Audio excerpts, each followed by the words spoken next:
Hi friends, നമ്മൾ ഇന്ന് പഠിക്കാൻ പോകുന്നത് 6ാം ക്ലാസ്സിലെ സോഷ്യൽ സയൻസിൽ 7ാമത്തെ ചാപ്റ്ററാണ് മധ്യകാല ഇന്ത്യ, കലയും സാഹിത്യവും. ഓക്കെ, നമുക്ക് ചാപ്റ്ററിലേക്ക് പോവാം.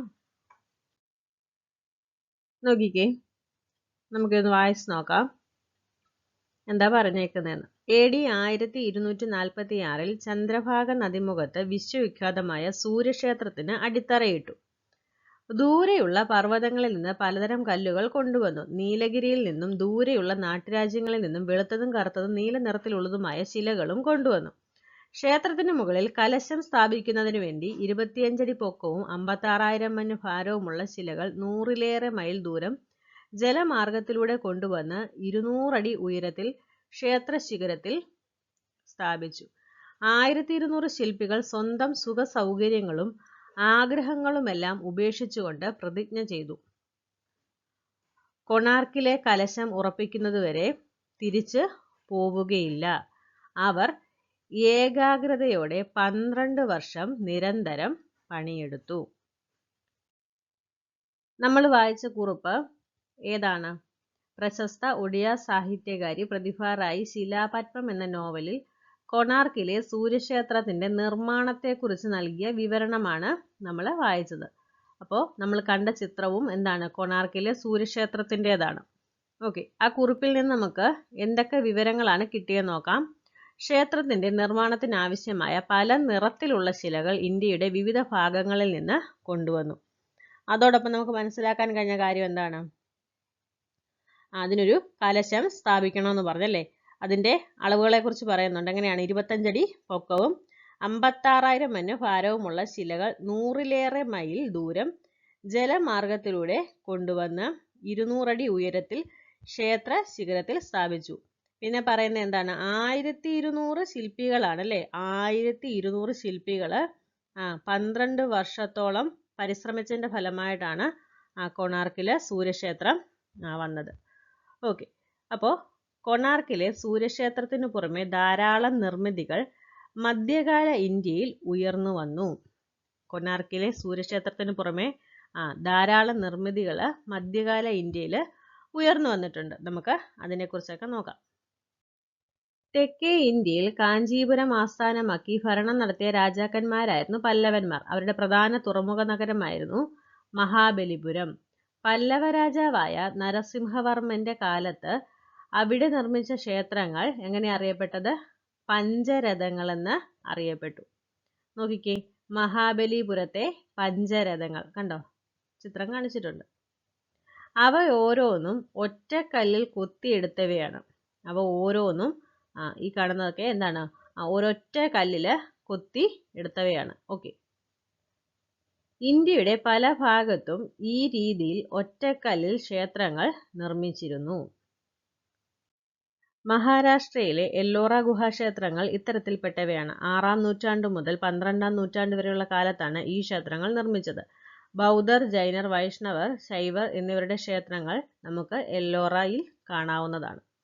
അപ്പോൾ എല്ലോറ ഗുഹാക്ഷേത്രം എവിടെയാണ്? മഹാരാഷ്ട്രയിലാണ്. ഒറ്റക്കല്ലിൽ തീർത്തവയാണ്. എല്ലോറയിലെ ഗുഹാക്ഷേത്രങ്ങളാണ് ഈ കാണിച്ചേക്കുന്ന ചിത്രം. പിൽക്കാലത്ത് ചെത്തിമിനുക്കിയ പാറകൾ ഉപയോഗിച്ച് ഉയരമേറിയ ക്ഷേത്രങ്ങൾ നിർമ്മിക്കുന്ന രീതി നിലവിൽ വന്നു. ഇവയിൽ ഭൂരിഭാഗവും ബഹുനില ക്ഷേത്രങ്ങളായിരുന്നു.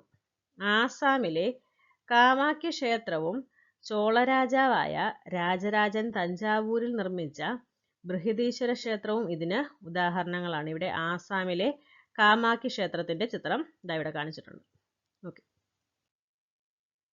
നോക്കിക്കേ, ഇവിടെ ചിത്രം കാണുന്ന ഏതാണ്? തഞ്ചാവൂരിലെ ബൃഹദീശ്വര ക്ഷേത്രത്തിന്റെ ചിത്രം ഇവിടെ കാണിച്ചേക്കുന്നത്. പിന്നീട് ക്ഷേത്രഭിത്തികൾ ശില്പങ്ങൾ കൊണ്ട് അലങ്കരിക്കുന്ന സമ്പ്രദായം വ്യാപകമായി. രാമായണം, മഹാഭാരതം, ഭാഗവതം എന്നിവയിലെ കഥാസന്ദർഭങ്ങളുടെ ദൃശ്യങ്ങൾ ക്ഷേത്ര ചുമരുകളിൽ കൊത്തിവെച്ചു. ഇവയ്ക്ക് പുറമെ യുദ്ധരംഗങ്ങളുടെയും നൃത്ത സംഗീത രംഗങ്ങളുടെയും ശില്പങ്ങളും ക്ഷേത്രഭിത്തികളിൽ സ്ഥാനം പിടിച്ചു. ഇവിടെ നോക്കിക്കേ, സംഗീതരംഗം, യുദ്ധരംഗം, നൃത്തരംഗം 3 ചിത്രം കാണിച്ചിട്ടുണ്ട്. പിന്നെ ഇവിടെ എന്താ പറയുന്നത്? ക്ഷേത്രഭിത്തികളിൽ ശില്പങ്ങൾ കൊണ്ട് അലങ്കരിക്കുന്ന രീതിക്ക് ഉദാഹരണമാണ് മധ്യപ്രദേശിലെ ഖജുരാഹോ ക്ഷേത്രം. മധ്യപ്രദേശിലെ ഖജുരാഹോ ക്ഷേത്രത്തിന്റെ ചിത്രമാണ് ഇവിടെ കാണിച്ചേക്കുന്നത്. സൽത്തനത്ത് ഭരണകാലത്ത് ഇന്ത്യയിൽ ഒരു പുതിയ വാസ്തുവിദ്യാ ശൈലി രൂപപ്പെട്ടു. ഏതാണത്? ഇൻഡോ ഇസ്ലാമിക് വാസ്തുവിദ്യാ ശൈലി. ഏത് ഭരണകാലത്താണ്? സൽത്തനത്ത് ഭരണകാലത്ത്. ഇവിടെ കമാനം, താഴികക്കുടം, മിനാരം എന്നിവയുടെ ചിത്രം കാണിച്ചിട്ടുണ്ട്. നമുക്ക് നോക്കാം. വാസ്തുവിദ്യാരംഗത്ത് വിദഗ്ധരായവരെ തുർക്കി, പേർഷ്യ എന്നീ രാജ്യങ്ങളിൽ നിന്ന് ഇന്ത്യയിലേക്ക് കൊണ്ടുവന്നു. അവരോടൊപ്പം തദ്ദേശീയരായ ശില്പികൾ, തൊഴിലാളികൾ, കൽപ്പണിക്കാർ തുടങ്ങിയവരും നിർമ്മാണ പ്രവർത്തനങ്ങളിൽ പങ്കാളികളായി. ഇരു കൂട്ടരുടെയും ശൈലികൾ സമന്വയിപ്പിച്ചാണ് ഇൻഡോ ഇസ്ലാമിക് വാസ്തുവിദ്യാശൈലി രൂപപ്പെട്ടത്. അവയുടെ സവിശേഷത എന്താണ്? കമാനങ്ങളും താഴികക്കുടങ്ങളും മിനാരങ്ങളും ഈ ശൈലിയുടെ മുഖ്യ സവിശേഷതകളാണ്. കെട്ടിടങ്ങളിൽ അലങ്കാരത്തിനു വേണ്ടി പുഷ്പങ്ങളുടെയും സസ്യങ്ങളുടെയും രൂപങ്ങൾ കൊത്തിവെച്ചു. സസ്യങ്ങളുടെയും പുഷ്പങ്ങളുടെയും രൂപങ്ങൾ കൊത്തിവെച്ച വാസ്തുവിദ്യാ ശൈലിയാണ് ഇവിടെ കാണിച്ചേക്കുന്നത്. കണ്ടോ? ഓക്കെ. കെട്ടിടങ്ങളുടെ നിർമ്മാണത്തിന് കുമ്മായം, ചുവന്നകല്ല്, മാർബിൾ മുതലായവ ഉപയോഗിച്ചു. നിർമ്മിതികളോട് ചേർന്ന് വിശാലമായ പൂന്തോട്ടങ്ങൾ ഉണ്ടാക്കി. ഈ വാസ്തുവിദ്യാ ശൈലിയിൽ പണി തീർത്ത ആദ്യ നിർമ്മിതിയാണ് കുത്തബ് മിനാർ. ഇവിടെ കുത്തബ് മിനാറിന്റെ ചിത്രം കാണിച്ചിട്ടുണ്ട്.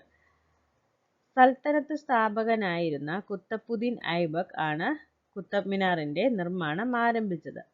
ഇൽതുത്മിഷ് ഇതിന്റെ നിർമ്മാണം പൂർത്തിയാക്കി. ഉയരമുള്ള ഗോപുരവും ഗോപുരത്തിൽ നിന്ന് തള്ളി നിൽക്കുന്ന ബാൽക്കണികളും ഇതിന്റെ സവിശേഷതകളാണ്.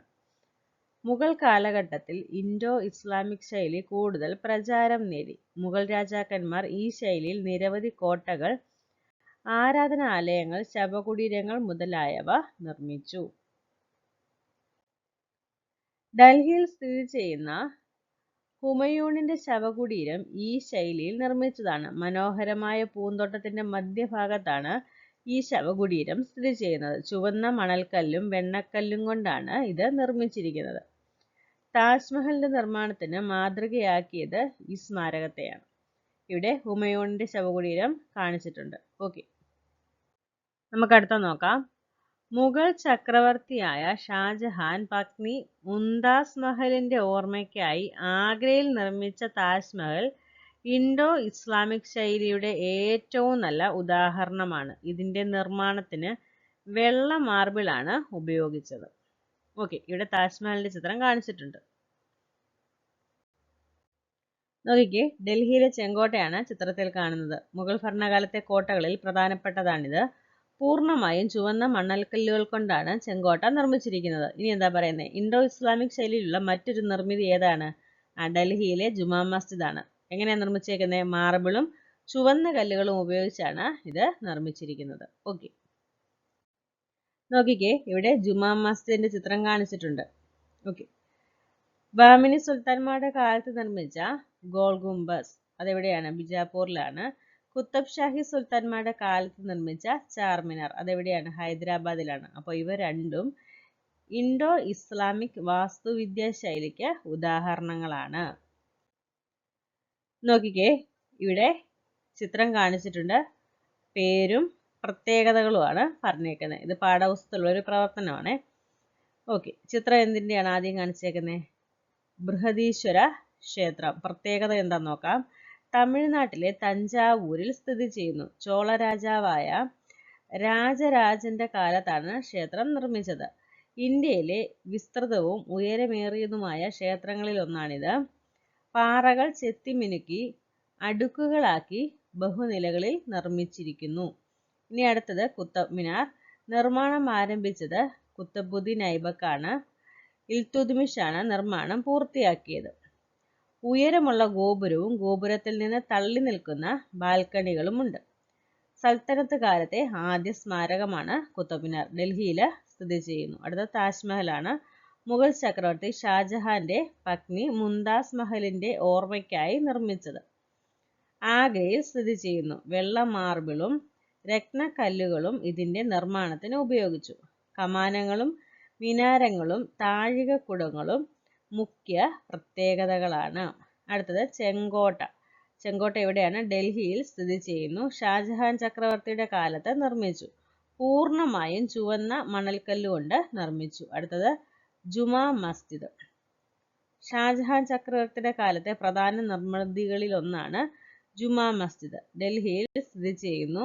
നിർമ്മാണത്തിന് മാർബിളും ചുവന്ന കല്ലുകളും ഉപയോഗിച്ചിരുന്നു. ഓക്കെ.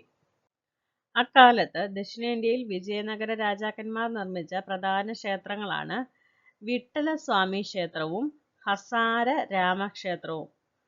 അപ്പോൾ നോക്കിക്കേ, ഇവിടെ വിട്ടല സ്വാമി ക്ഷേത്രത്തിന്റെ ചിത്രം കാണിച്ചിട്ടുണ്ട്. ഇവ പാറകൾ ചെത്തിമിനുക്കി നിർമ്മിച്ച ബഹുനില ക്ഷേത്രങ്ങളാണ്. ക്ഷേത്രങ്ങളോട് ചേർന്ന് മണ്ഡപങ്ങൾ നിർമ്മിച്ചു. അലങ്കാരപ്പണികളുള്ള തൂണുകൾ നിർമ്മിച്ചു. ക്ഷേത്രങ്ങൾ വിപുലപ്പെടുത്തി. 16-ാം നൂറ്റാണ്ടിൽ പോർച്ചുഗീസുകാർ ഒരു പുതിയ വാസ്തുവിദ്യാശൈലി ഇന്ത്യയിൽ പരിചയപ്പെടുത്തി. ഇത് എങ്ങനെ അറിയപ്പെട്ടത്? ഗോതിക് ശൈലി എന്ന് അറിയപ്പെട്ടു. കൂർത്ത ഗോപുരങ്ങളും കമാനങ്ങളും ഇതിന്റെ മുഖ്യ സവിശേഷതകളാണ്. കൊച്ചിയിലെ സെന്റ് ഫ്രാൻസിസ് പള്ളിയും ഗോവയിലെ ബോം ജീസസ് പള്ളിയും ഇതിന് ഉദാഹരണങ്ങളാണ്. മുകളിൽ ചർച്ച ചെയ്ത വാസ്തുവിദ്യാ ശൈലിയിലുള്ള നിർമ്മിതികൾ ഇന്ത്യയുടെ സാംസ്കാരിക സമ്പന്നതയുടെയും വൈവിധ്യത്തിന്റെയും പ്രതീകങ്ങളാണ്. ഇവിടെ കൊച്ചിയിലെ സെന്റ് ഫ്രാൻസിസ് പള്ളിയുടെ ചിത്രം കാണിച്ചിട്ടുണ്ട്. നോക്കിക്കേ, ദക്ഷിണേന്ത്യയിലെ നിർമ്മിതികൾ നമുക്ക് ക്രോഡീകരിച്ച് നോക്കാം. ഇവിടെ നിർമ്മിതികൾ പറഞ്ഞിട്ടുണ്ട്, അവയുടെ സവിശേഷതയും പറഞ്ഞിട്ടുണ്ട്. നോക്കാമേ. ആദ്യത്തേത് വിട്ടല സ്വാമി ക്ഷേത്രം. എന്താണ് സവിശേഷത? പാറകൾ ചെത്തി മിനുക്കി അടുക്കുകളായി ബഹുനിലകളിൽ നിർമ്മിച്ചു.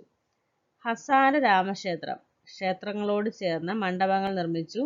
അലങ്കാരപ്പണികളുള്ള തൂണുകൾ നിർമ്മിച്ചു. അടുത്തത് ഗോൾ ഗുംബസ്. ബിജാപൂരില് താഴികക്കുടങ്ങളും മിനാരങ്ങളും കൂടുതൽ ഉയരത്തിൽ സ്ഥാപിച്ചു. ചാർമിനാർ. ഹൈദരാബാദ് ഇൻഡോ സാരസനിക് ശൈലിയിലുള്ള നിർമ്മാണ രീതി ഉപയോഗിച്ചു.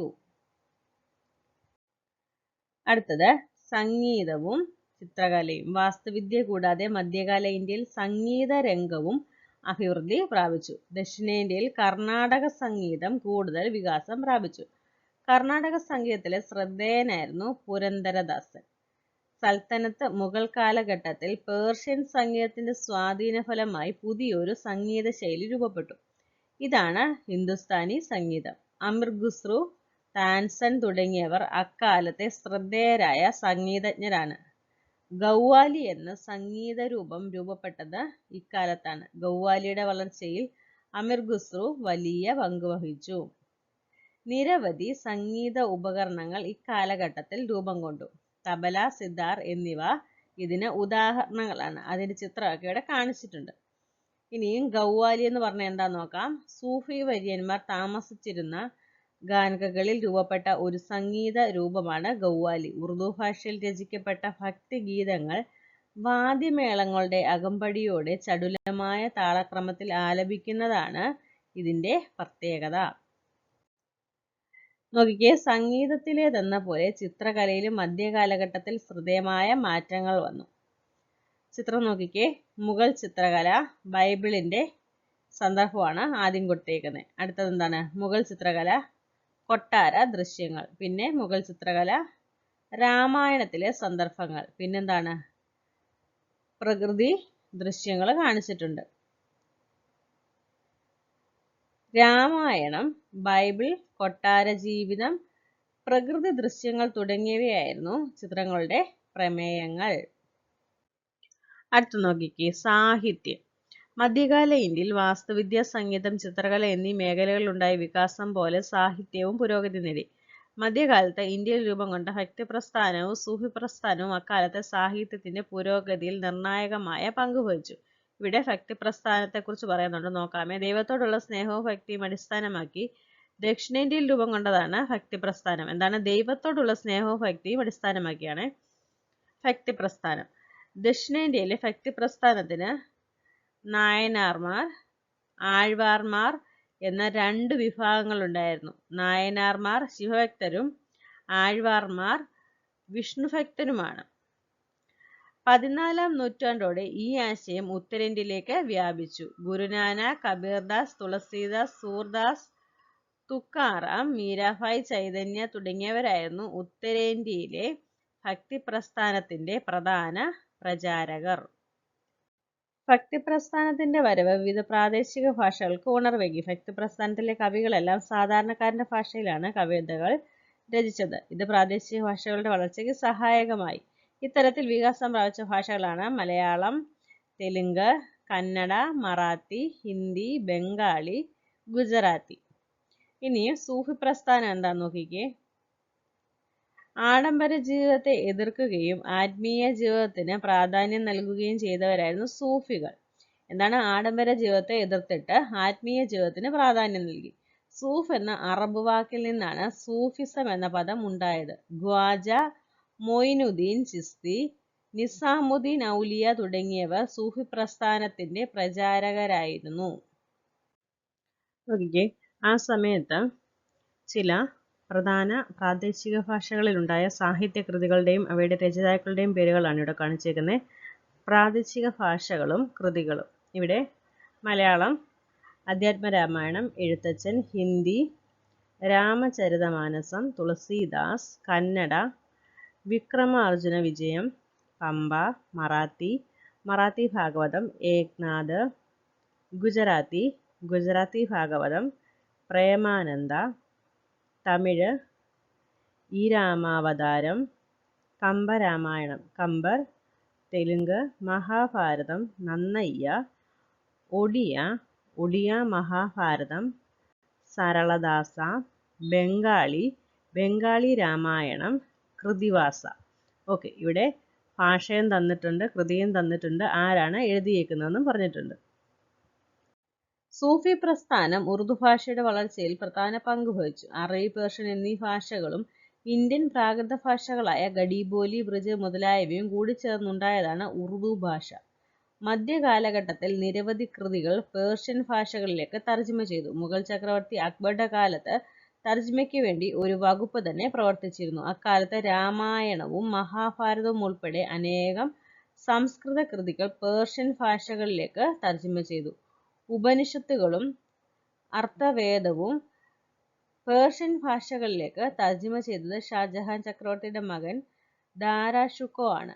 ഇന്ത്യയുടെ സംസ്കാരവും വിജ്ഞാനവും അന്യദേശങ്ങളിലേക്ക് വ്യാപിക്കുന്നതിൽ പരിഭാഷകൾക്ക് പ്രധാന പങ്കുണ്ടായിരുന്നു. പുറം നാടുകളുമായുള്ള സാംസ്കാരിക വിനിമയത്തിന് ഇത് വഴിയൊരുക്കി. നോക്കിക്കേ, നമ്മുടെ ഈ ഒരു ചാപ്റ്റർ കഴിഞ്ഞിട്ടുണ്ട്. ഇതിൻ്റെ ഒരു സംഗ്രഹവും കൊടുത്തിട്ടുണ്ട്, വായിച്ചു നോക്കാം. വിവിധ കാലഘട്ടങ്ങളിലൂടെ വികാസം പ്രാപിച്ചതാണ് ഇന്ത്യയിലെ വാസ്തുവിദ്യാ രീതി. മധ്യകാലഘട്ടത്തിലെ നിർമ്മിതികളിൽ വിവിധ വാസ്തുവിദ്യാ ശൈലികളുടെ സ്വാധീനം പ്രകടമാണ്. ഇന്ത്യയിലെ സംഗീതം, ചിത്രകല തുടങ്ങിയവ വിവിധ കാലഘട്ടത്തിൽ വിവിധ ശൈലികളുടെ കൂടിച്ചേരലിലൂടെ വളർന്നു വന്നതാണ്. ഭക്തി, സൂഫി പ്രസ്ഥാനങ്ങൾ ഇന്ത്യയിൽ സാഹിത്യത്തിന്റെ പുരോഗതിക്കും പ്രാദേശിക ഭാഷകളുടെ വളർച്ചയ്ക്കും കാരണമായി. നമ്മുടെ ചാപ്റ്റർ കഴിഞ്ഞിട്ടുണ്ട്. ഈ ഒരു ക്ലാസ് നിങ്ങൾക്ക് ഉപകാരപ്പെട്ടെന്ന് വിശ്വസിക്കുന്നു. Okay, thank you.